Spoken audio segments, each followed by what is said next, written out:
I've seen this story way too many times before. I demand a change. I demand something different to happen this time. And I demand the Phillies to win this series.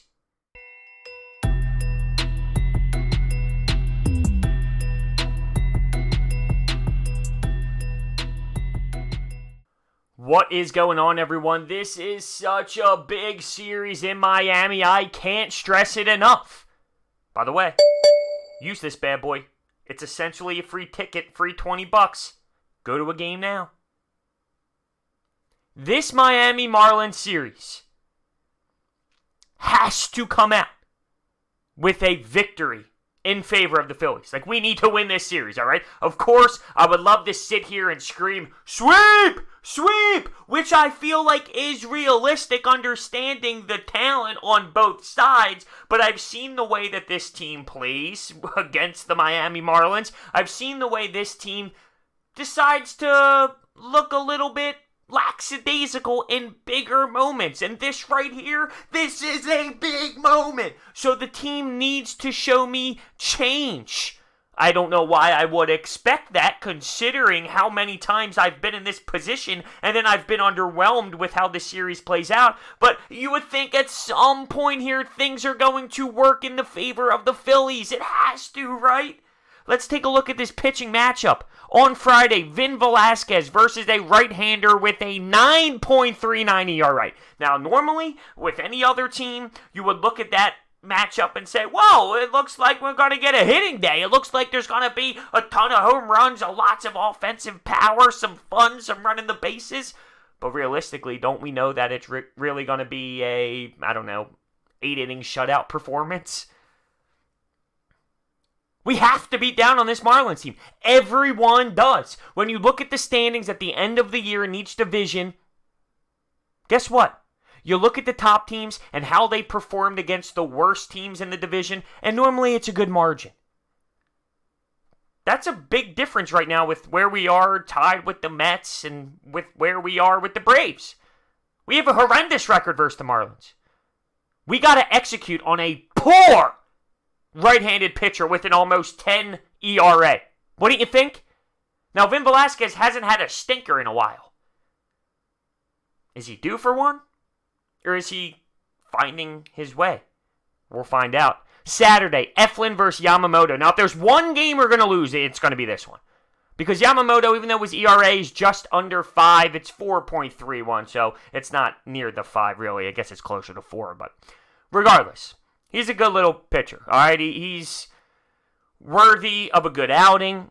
He's showing some good stuff with his pitches, so listen, this is reality. We could lose that baseball game. Zach Eflin hasn't been that good. He's struggled big time. It blows my mind with how far he's come this season when it is in regards to taking step backwards, right? It's so bad, and his confidence is shot. Mentally, he's not there, and I don't know if we're ever going to see anything different from him this season. It's bad. That's a possible loss in this series. And then Game 3, it's Vargas versus Hernandez, who has a 5.18 ERA. Listen, it's sad. It's so sad and pathetic that I'm here asking for at least 5 innings from these players. Normally, when you look at a pitching staff going into a series, you say, hopefully they can give us 6 or 7 or hell, even 8. We're praying that these performers can go out there and give us 5 innings.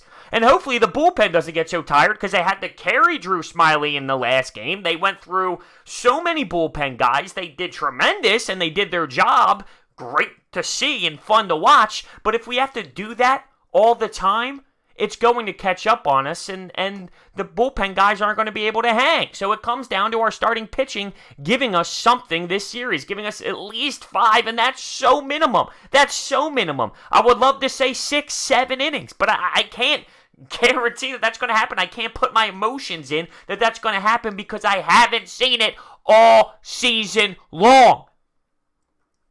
We're going to get to Vinny V's third time around the lineup where he threw his 95th fastball of the game, and it's going to end up getting rocked by, Jorge Alfaro or someone. I've seen it too much. Let's talk about the offensive side of the game. Bryce Harper. Bryce Harper needs to continue to be the leader. He's been an emotional leader. He's been working his ass off, and you can see it. He's been killing the baseball, literally slugging the ball. You got opposite field dingers to the Green Monster, over the Green Monster. You have the walk-off grand slam to the double, the second deck there in Philadelphia in Citizens Bank Park. He's been electric, and he's been what we expected him to be all season long. He's going to have to be the guy to take us to the promised land in the playoffs. He's going to have to be the player to step up and lead this team when they are staring at this opportunity right in the face against the stinking Miami Marlins. He has to be the guy to take the jump and do it because no one else realistically is. So that has to happen. Rhys Hoskins, he's been struggling so much. You know what we need out of him? If he's not going to find a way to hit home runs because he is a guy who murders the ball when he gets the chance, if he's not going to be that guy, what do you have to do, Rhys? Be a good leadoff guy. See pitches, as Gabe praises all the time. Work walks. He did a great job in that last game against the Red Sox. He found a way. He found a way to get on base, and he found a way to score once he got on base from those walks. He had a nice double. He needs to be, if he's going to be a leadoff guy, he's going to have to be the guy to find ways to work counts, work pitches, and be effective that way because hitting home runs in the fourth spot isn't working. Corey Dickerson. He's been nice. He had some big-time insurance RBIs for us in that Boston Red Sox series. That's another guy. We're going to have to lean on them. JT, he cooled off a tad from when he was hitting home runs over the last 2 weeks or so and knocking in a ton of RBIs. He cooled off just a tad. Maybe he can get back to that level. I'm not asking for them to perform, by the way. Keep in mind, I'm not asking them to perform to this high, insane level that they're not capable of against the Los Angeles Dodgers here. I'm saying beat up on a bad Miami Marlins team on the road to keep fighting for that NL wildcard spot. You got to keep up with the Mets. You got to keep up with these other teams. Us and the Mets right now, we're going head-to-head, and we are literally throwing haymakers back and forth when it comes to winning games. Keep it going. Keep your foot on the gas pedal because once you take it off, and if you lose a series to the Marlins, you're going to have the Mets winning games. You're going to have the Brewers or the Cubs and the Cardinals. They're all going to continue to win, and we're going to fall back.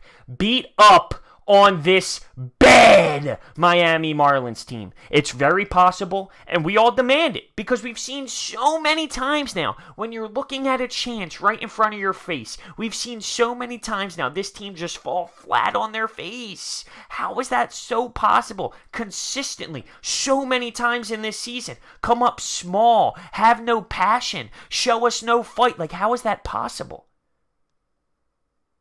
There is a way to give us some energy. Give us some energy. Play with some life. Have fun. Have swagger out there. Whether we should be or not, we are in a race. And at this point, I know everyone's been underachieving throughout the entire season, but right now it seems like all the teams are throwing haymakers. Like I said, all those teams, all those 4 or 5 teams that are fighting for that second spot, they're throwing haymakers, they're fighting for it, and they're winning baseball games. This is a chance to either maybe separate ourselves if other teams decide to fall like we normally do, or we're just going to fall with them. Or we fall back and they stay. Why I get so fired up is I know that we can beat this team. We are better than this team. They are arguably one of the worst teams in baseball. So it's unacceptable to do anything other than win 2 of 3. 2 of 3 or sweep. You cannot lose this series. You will be destroyed by this fan base if you can't find a way. There should be no reason. You shouldn't be too much in your head about things. Go out there and compete. Go out there and perform. If you go out there and just focus, your talent will beat this team. As long as our starting pitching gives us enough.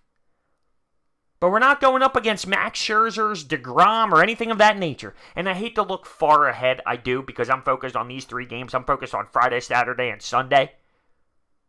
But with the run we've been on, with this series that's very winnable, and the Pirates coming to town who have fell apart, those are teams we can beat. Considering we have squads looking in September that can be a little scary. We have the Braves a ton, the Nationals a ton, we have the Mets. There's some scary opponents in that September run. Take advantage now. Don't let it slip. Do not do what we've done all season long. Please, please, I beg of you. I beg of you, do not do it. Let me know your thoughts down below. Thank you so much. I'll see you next time.